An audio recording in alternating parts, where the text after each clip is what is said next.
દોસ્તો નમસ્કાર, good evening. આજે હું સરદાર પટેલ સ્ટેડિયમ જે નવરંગપુરામાં છે ત્યાંની મુલાકાત આવ્યો છું. ખાસ તો મારા મિત્ર કેવલભાઈ સુતરિયા કે જેઓ પીએસઆઈનું લક્ષ્ય લઈને બેઠા છે અને અચૂક પીએસઆઈ થઈ જશે, પણ જેઓ નવરંગપુરા અને આજુબાજુના જે વિદ્યાર્થીઓ છે કે જે પીએસઆઈ કોન્સ્ટેબલની હાલ તૈયારી કરે છે, તો સૌને મારે એક જ વિનંતી, આમ તો સલાહ કહું છું, કારણ કે સાંજના સમયે ખૂબ જ સારું એવું વાતાવરણ છે અને નવરંગપુરા સ્ટેડિયમની અંદરનું લોકેશન હું તમને બતાવીશ કે કેટલું સુંદર છે, કેટલું રળિયામણું છે અને ખાસ તો અહીંનું પબ્લિક કેટલું એકદમ મહેનત કરે છે. આજે જે ભરતીઓ હવે આવવાની છે ટૂંકા ગાળામાં, તો દરેક વિદ્યાર્થીઓ, મિત્રો તેમજ બહેનોને પણ કહેવા માગું છું કે સ્ટેડિયમના ગ્રાઉન્ડ ટોટલ 400 મીટરની કેપેસિટીની રેન્જવાળું છે, એટલે જે પ્રોપરલી રનિંગ કરવા માગતા હોય છે એના માટે ખાસ એવું પ્લેટફોર્મ છે. અમદાવાદ મ્યુનિસિપલ કોર્પોરેશન દ્વારા બનાવવામાં આવેલું છે અને હાલ તો થોડાક સમયમાં આનું રીડેવલપમેન્ટમાં જવાનું છે, પણ અત્યારે કોન્સ્ટેબલ અને પીએસઆઈની તૈયારી કરવા માટે ખૂબ જ સારું એવું પ્લેટફોર્મ છે. અને અહીં જ મેટ્રોનું બી એક સ્ટેશન છે બાજુમાં, તે એસપી સ્ટેડિયમ તરીકે, ત્યાંથી પણ તમે સ્ટેડિયમ આવી શકો છો. એટલે હવે થોડાક જ દિવસો રહ્યા છે પોલીસ કોન્સ્ટેબલના, પીએસઆઈના, તો જરૂરથી આ સ્ટેડિયમના ગ્રાઉન્ડની મુલાકાત લેવી અને પોતાનું રનિંગનું માપ અચૂક લેવું, કેમ કે અમુક ગ્રાઉન્ડ અલગ અલગ માપના હોય છે.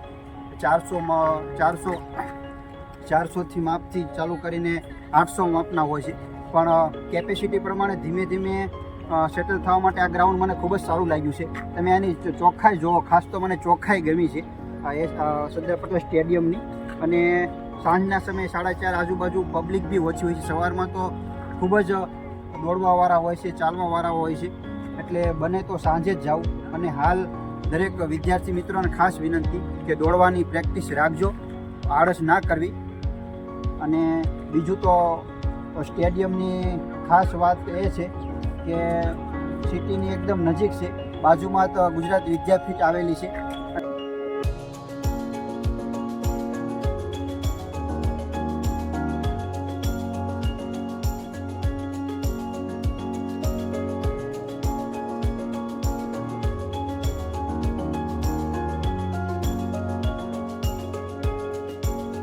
દોસ્તો, દરેક જે ગ્રાઉન્ડમાં રનિંગ કરવાવાળા છે તેમને દરેકને ખાસ મારી વિનંતી છે કે રનિંગ કરતી વખતે કોઈ શોર્ટકટ દવાનો ઉપયોગ ના કરવો. જેમ કે મોટોપોલિસ નામનું ઇન્જેક્શન જે આવે છે એનો તો કદાપી ઉપયોગ ના જ કરવો. ગમે તેટલું શોર્ટકટ જીવનમાં કોઈ ક્યાંય પહોંચી નથી શકાતું અને પહોંચવાના નથી. હાર્ટ એટેક નામનો એક જે સૌથી અદૃશ્ય કહેવાય એવો રોગ હાર્ટ એટેક છે, કે તમે કોઈ બહારથી તમને એના કોઈ સિમ્ટમ દેખાતા નથી, પણ હાલ જે વિદ્યાર્થીઓમાં જે પીએસઆઈ કે કોન્સ્ટેબલની તૈયારી કરે છે એ લોકોમાં એક શોર્ટકટનો એક આ લોકોએ ભ્રમ પેદા કર્યો છે કે આ ઇન્જેક્શન લેવાથી કે કોઈ કેપ્સ્યુલ લેવાથી તમારે સ્ટેમિના જળવાઈ જશે અને તમે ગ્રાઉન્ડ આસાનીથી કરી શકશો પૂરું, પણ એવું નથી. એના માટે સૌથી પહેલાં જે મારા મિત્ર છે એ દેશી ઉપાય વધારે કરે છે. ખાસ તો ગાયનું ઘી બહુ અસરકારક છે અને સૌથી સારામાં સારું, સાવ સસ્તું અને ઝડપથી પ્રાપ્ત થાય એવી છે ઔષધિ છે દેશી વનસ્પતિ આપણી અશ્વગંધા, જે તમને કોઈ બી દેશી ઓહળિયાની દુકાને મળી જશે અને કોઈ કિરાણાવાળાની દુકાને બી રાખતા હોય છે હાલ. અને જો એ બી ના તમને ઉપલબ્ધ થાય તો ઘરમાં જે કઠોળ છે, ચણા છે, મઠ, મગ, એ બધું ફણગાવી નાખવું, જેનાથી સવારમાં નાસ્તામાં હાલ 2 થી 3 મહિના સુધી રેગ્યુલર ખાવું. ડ્રાય ફ્રૂટ છે, કાજુ, બદામ, દ્રાક્ષ, એટલે કોઈ શોર્ટકટનો મિનિંગ નથી. અને ઈશ્વર, કુદરત, તમારા મા બાપના આશીર્વાદથી તમે તમારી મહેનતથી અચૂક ગ્રાઉન્ડ પાસ કરી જ લેશો, પણ આવો કોઈ શોર્ટકટનો ઉપયોગ ના કરશો અને ધીરે ધીરે ડેવલપમેન્ટ રનિંગમાં કરતા જશો. પ્રેક્ટિસ જેમ વધારે થશે એમ આસાનીથી ગ્રાઉન્ડ પાસ થઈ જશે. કોઈ માથામાં સ્ટ્રેસ ના લેવું કે ગ્રાઉન્ડ પાસ થશે કે ન થાય.